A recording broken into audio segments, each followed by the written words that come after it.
Welcome to the Learning Reinvented Podcast, brought to you by myself, Katie Godden. And James Poletyllo from The Learning Effect. There are lots of learning podcasts out there, so we wanted to do something slightly different. This week, I'll be speaking to Katie about why learning isn't a goal.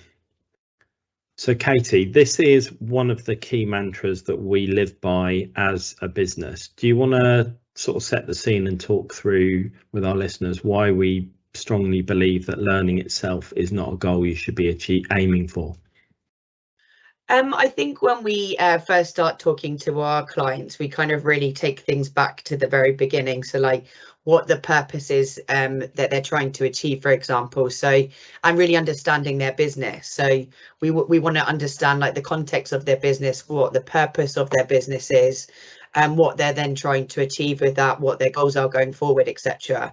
Then we want to align learning to those goals and those business objectives. So learning itself isn't the actual goal, it's what you're trying to achieve is the goal, but learning helps you achieve that, if that makes sense. So that's part of the pathway in order to be able to create those goals. So whether that's selling more product, improving productivity, etc. Learning itself isn't just the outcome, it's those bits, but learning will help you and enable you to be able to then achieve those goals. So that could seem potentially quite counterintuitive, that a learning team is not almost trying to achieve learning. And I know there will be lots of learning professionals and learning teams out there that view that learning as the end point in their journey. I understand why learning teams would think like that, because it's their job to create learning. So I do get that, but I think what learning teams need to think about is the bigger picture of it. So setting the scene, creating that purpose, and going back to those objectives, etc. Because you've got different types of learning within an industry as well. So you might have compliance bit where you've got your kind of tick box learning.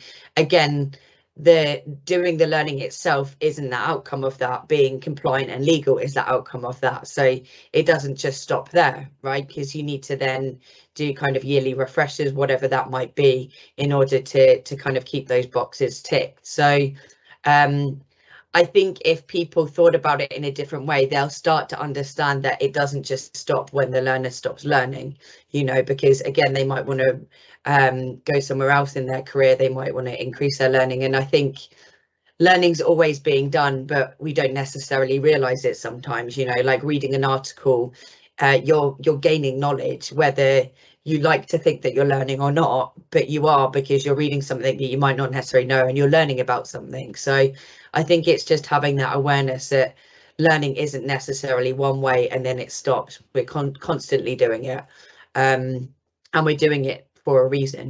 There's always a purpose behind learning. I don't think many people out there would go out and just actively learn for the sake of learning. We're doing it for a reason, and they're all personal, whether it's to get further up the career ladder, gain a new skill, move and change careers completely, etc. We're all doing that for a reason, and learning enables us to be able to achieve those things.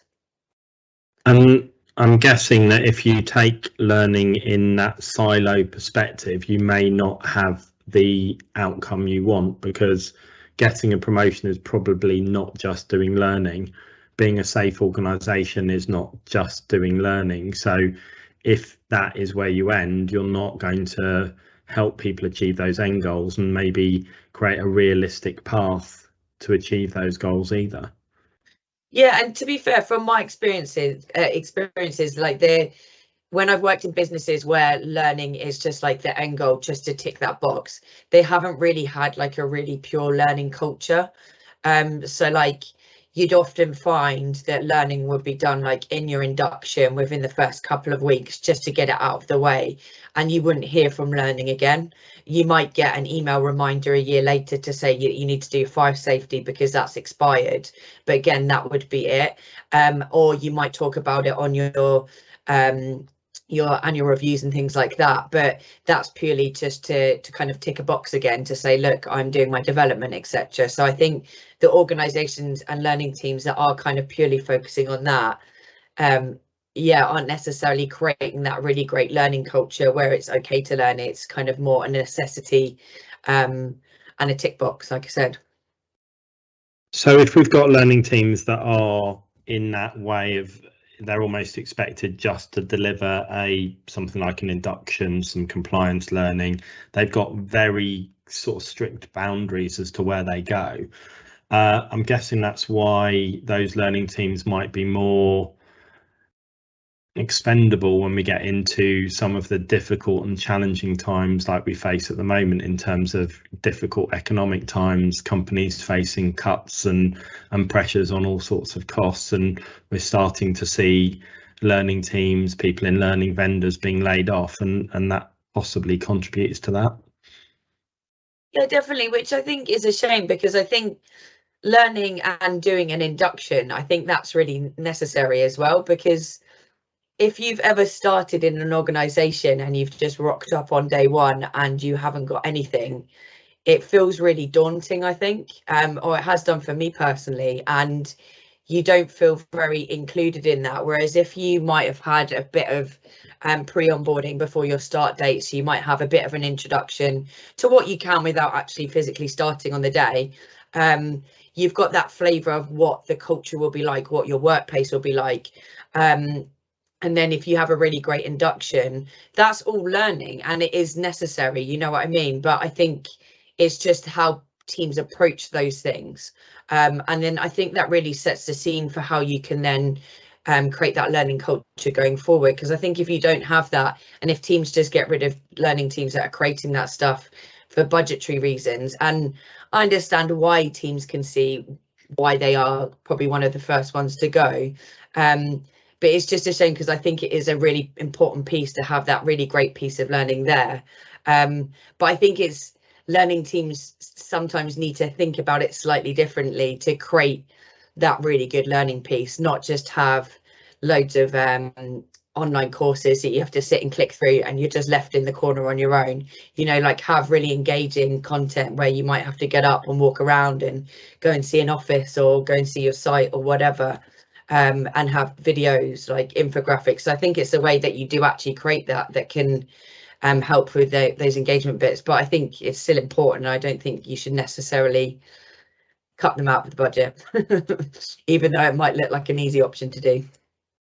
And I think, you know, having gone into teams and found learning teams and trainers and learning development professionals who are maybe happier to stay in that sphere of I'm just focusing on learning, I think having spoken and spent time with them, there's a couple of reasons that drive it. And one is around effectively thinking about what they can control. So people will see it's not my job to do this. So there's almost I can control the classroom. So I can control people coming into my space. I can deliver a program. I can try and improve that. But everything else that happens outside of that room is beyond my control. And I can see a certain level of sympathy to that. You know, you can, in a learning role or in any role, almost become the person who wants to fight every battle. So I understand about understanding what you can control, influence, and the stuff that's completely, you know, you're completely powerless to impact. So I think that's one thing. And sometimes the other thing is around, again, aligned to this, but around interest as well. So are they interested in doing those other things, or is there interest in imparting knowledge or in coaching people?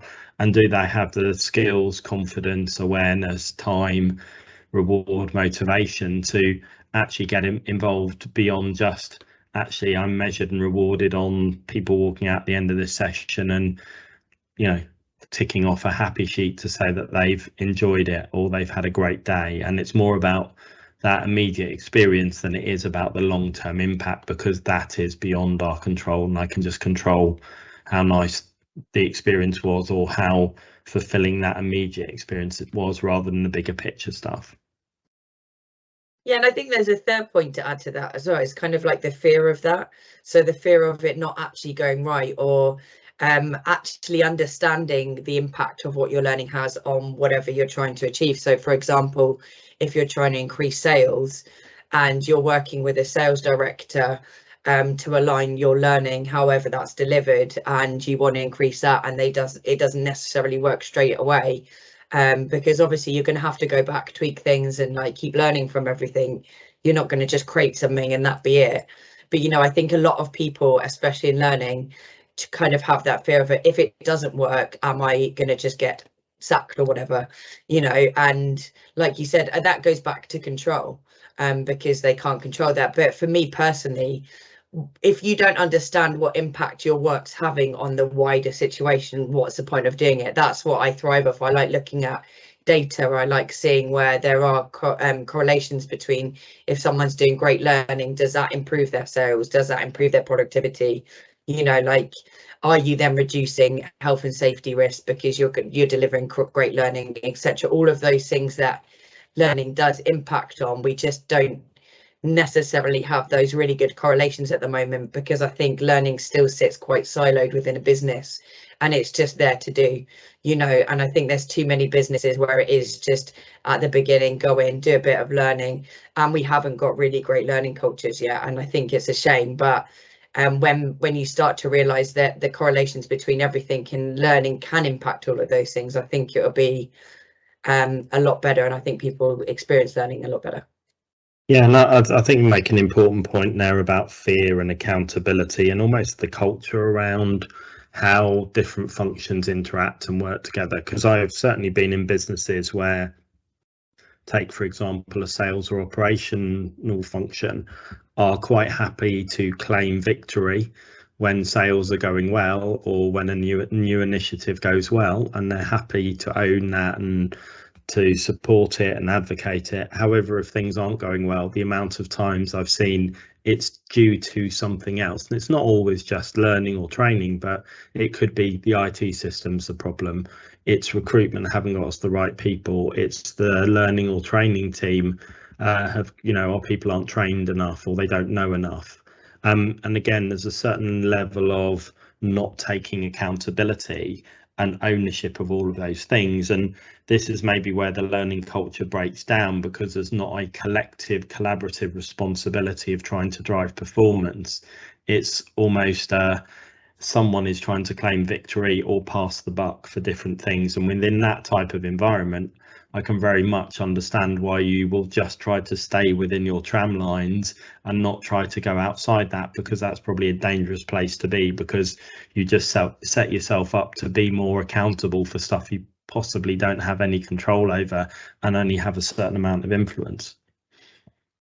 Yeah, for sure. And I think it's a really difficult one, because it comes back to kind of culture, not necessarily learning culture. It's the whole culture of the business, you know, like even having like time to block out to do learning. I think that's completely ridiculous. Like, how do you know at 9 o'clock in the morning on a Friday, because it's quiet, that's when you want to learn? You know, like why isn't it just done as and when you need to? And why do kind of businesses or teams kind of set people up to do it like that?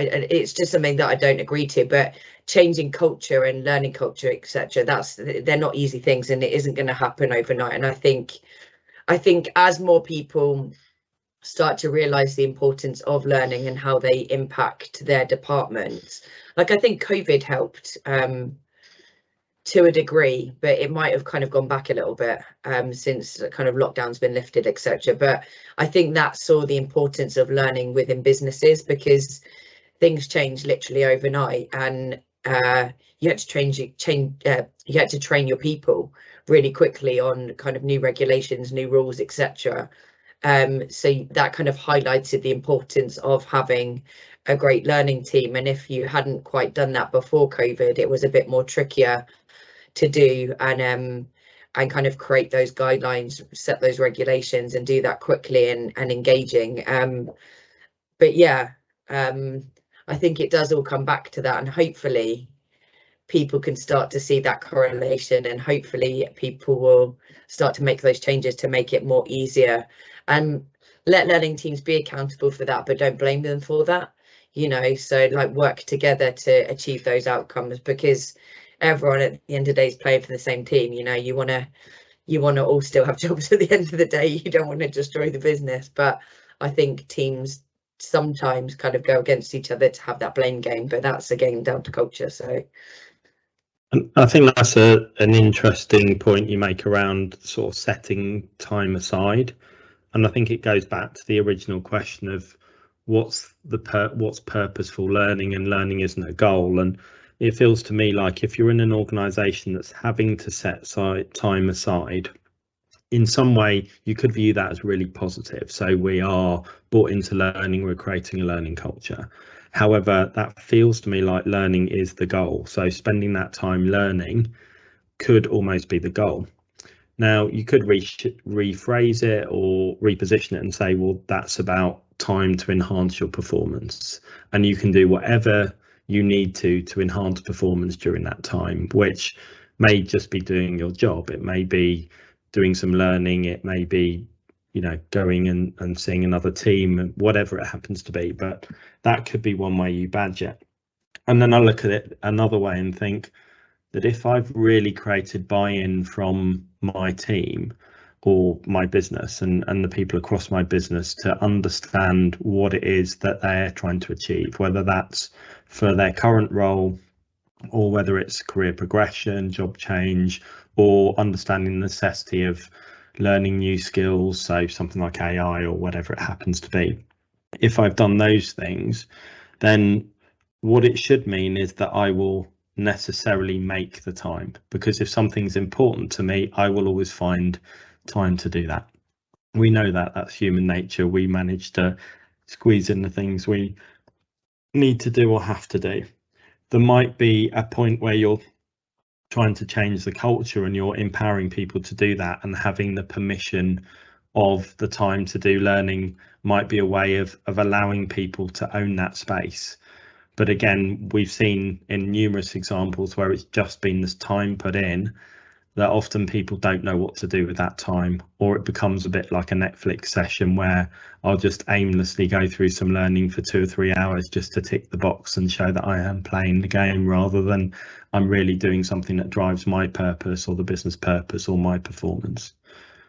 Yeah, definitely. And you're probably finding, like, if you look at what your people are doing, they're probably Googling stuff anyway.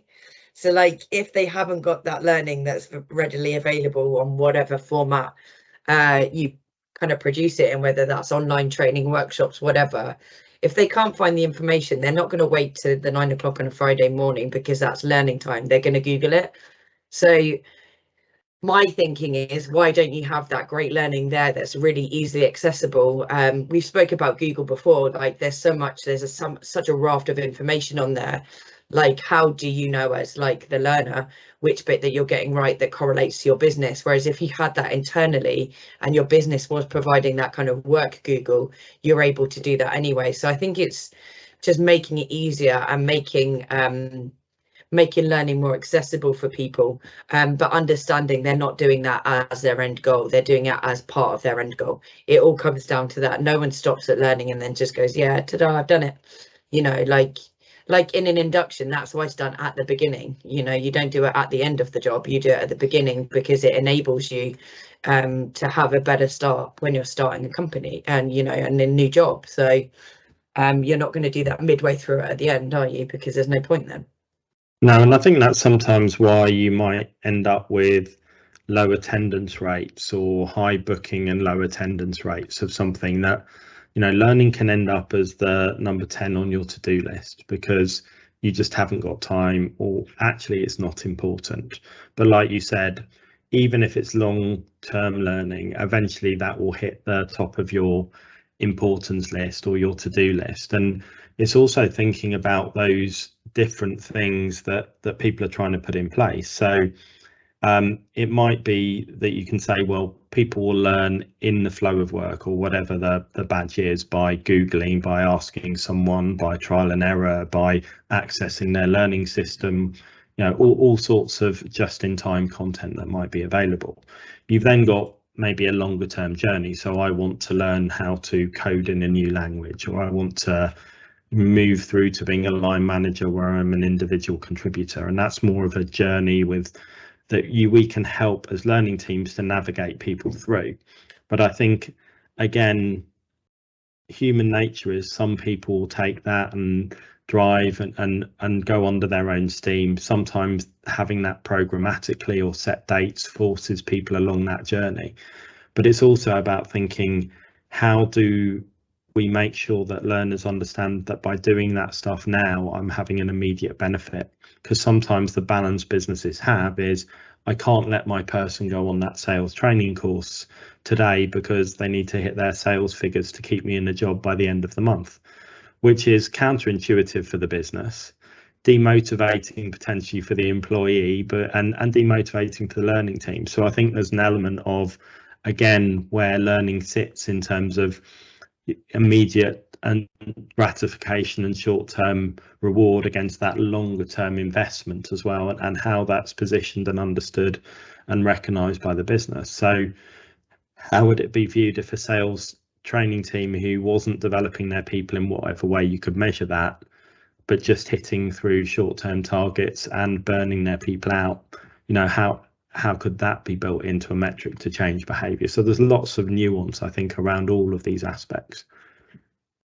Yeah, and I think learning doesn't sit in a bucket of its own. They all kind of, the data that you're getting from learning, so whether that's people doing completing courses or whatever it might be, that the data that you're receiving, that has to work with the kind of retention data that you're getting from recruitment, your HR data, so sick days and stuff. So like you're saying, you might be hitting those targets, but they're short-term goals and gains, because in 6 months' time, are you either going to have a sales team that are going to be there because they're so worn out, they've then decided to leave and go to a company that offers better well-being, you know what I mean? And then again, it all starts again.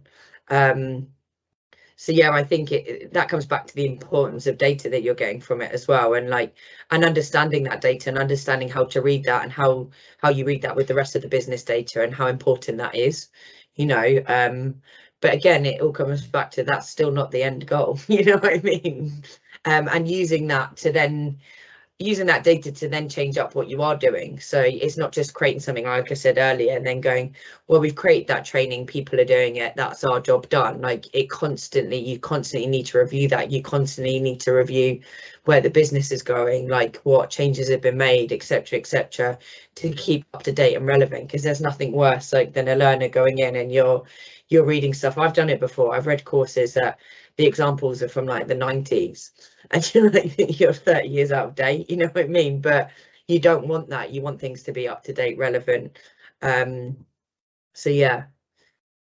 I think that talking about data and measurement and impact as well is something that's important, because you think about what it is that you're measuring, and sometimes we can get far too scientific about trying to show both correlation and causation. So Katie went on this learning course, therefore she is performing better than James, who didn't go on this learning course, because of X, Y, or Z, where we know there are a myriad of other factors that sit around there. So I know in previous businesses I've worked in, said, well, you can compare site A against site B in terms of those that consume the learning and are selling more. And there's there is a correlation. You can see everyone on the site has done the learning, and their sales are 20% up above site B, that no one's done the learning, or one person's done the learning, and there is no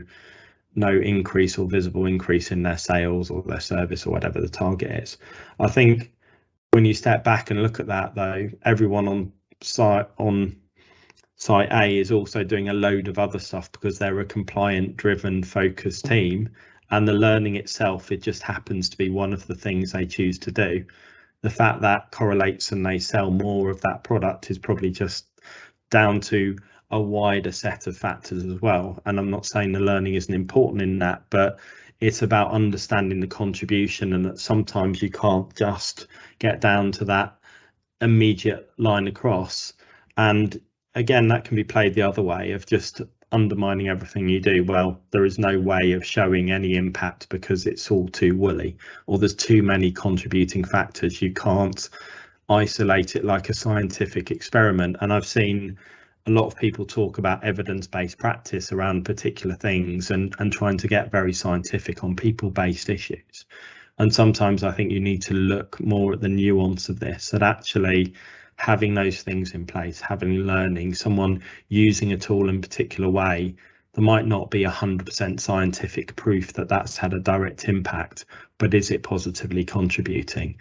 Is it helping in that? Or, you know, again, so it's being quite mature about how you use data, both quantitative and qualitative data in measuring and trying to prove your worth, and not thinking about I've got to prove my worth, but about how I'm using that data to improve what I do as well, to enhance the service I deliver.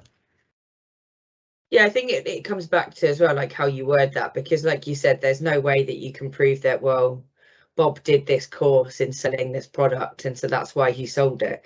You know, there's tons of different factors. Like I've done it before when I've worked in retail, where we've literally had to take like thousands of lines worth of data out of reports purely because there were other factors that then affected that.